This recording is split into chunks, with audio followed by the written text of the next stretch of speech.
Welcome everyone, thank you for joining us today. We are live on location and our special guest is someone who was born in a very small village in Africa, who came to America and achieved, yes, the American dream.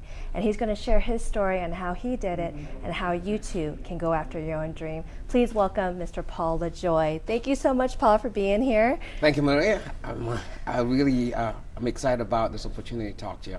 Well, first of all, let me tell you, I love your name, LeJoy, and I wanted to take it, but you wouldn't allow it, so. But you do bring joy wherever you go, so thank you for that. Right, my pleasure. Well, let's talk about your early beginnings, because you were born in a very small village in Africa to a poor mother, and you are a very successful entrepreneur today. So please share your story. Yeah, I was born in Cameroon, and most people, when you talk about Cameroon, they don't know where that is. Right. But Cameroon is on the east side of Nigeria. So you say Nigeria, everybody knows what Nigeria is. Yeah. Okay, and of course, people, when you hear about Africa, or you hear the name Africa, people, the connotation is basically poverty and all that stuff. So Correct. yeah, sure.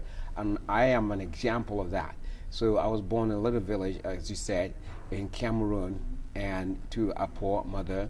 And the only time I really saw someone that was supposed to be my father was when he was dead drunk. This guy would be so drunk, and he would come in and he would just, oh my goodness, be rowdy. At some point, at the age of about 10, I was on the verge of chopping his head off, because I thought, man, I don't see you. The only time you come is when you are coming to give havoc to my mom. Right, when you're abusive, right. Terribly abusive, and he was never there and stuff like that. And I remember when I was growing up, again, we had to, as a kid, there was no kindergarten or anything like that. And so you start by going to primary school, okay, which is elementary school here in America. The school is far away, so you have to walk. I'm 5 years old, I walk 10 miles to go to school. Holy cow. Early in the morning, you get up at 6 o'clock, and it's kind of cold. People think the tropics, but this is a village, so you have trees all over the place, so it's very cold. So you get up at 6 o'clock, your mom cooks breakfast for you, and then now you walk 10 miles to go to school. You arrive in school, and guess what happens? The teacher beats you up. Why? You got two guys who are bigger than you, and one will hold you here on your hands, and another one will hold your feet. They'll stretch you out like this, and you get this cane, hit you up, beat you like crazy. Why were they beating you? Well, because you're late.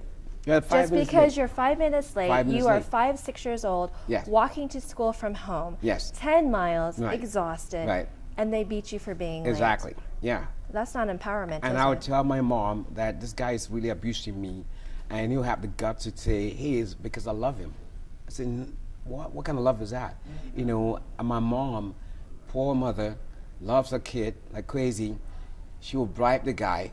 Every time he passes by our village, she'll get corn, because that's what we grew, right? Corn, yeah. Corn, maize. She'll harvest that and give him a few so that he will not beat me up. Oh my gosh. Doing that. But that did not deter me. That did not deter me. That was the only school I could go to, and that was really bad. But I worked very hard, and I graduated from elementary school or primary school. I went to secondary school.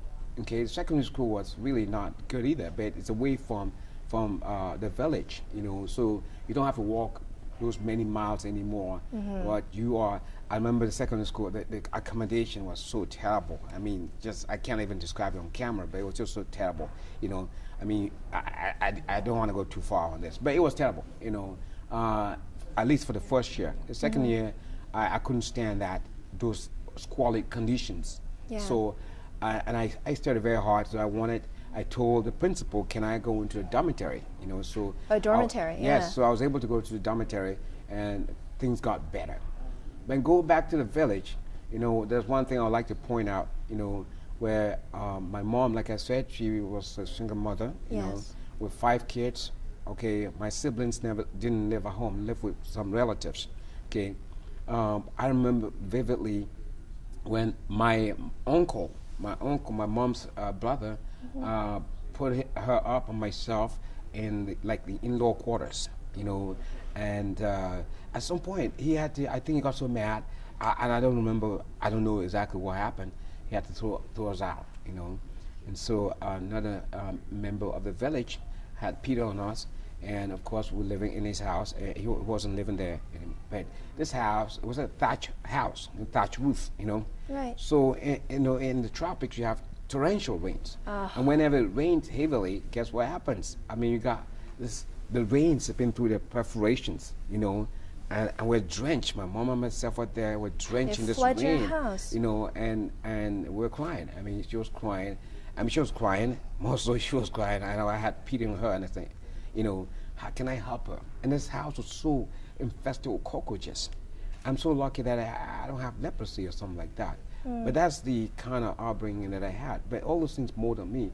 So, like my second book that I wrote when I was in Taiwan, it's like the masterpiece of my background and what my dream is for the future. You know, so all those, even the hard times that I went through actually helped me, molded me. I was so determined. I was so determined to be successful. So I got a scholarship to go to secondary school, and then I excelled very well in secondary school. And then from secondary school, I got a scholarship to go to high school and excel in high school. And then I had a scholarship to go to university.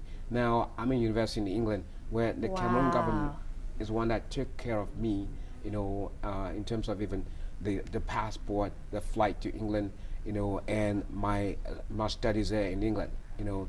So basically, those things, those formative years molded me to who I am today, you know. So you worked hard, you were determined to help your mother, Yes. help your situation, and you started to have these dreams because you knew that you were achieving. So from England, is that where you ended up in Taiwan from there?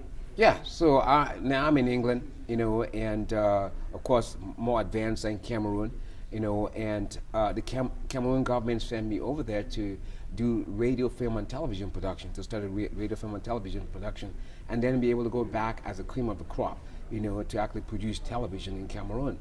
And so while doing that, I came across the four dragons of East Asia: Taiwan, Singapore, Hong Kong, and South Korea.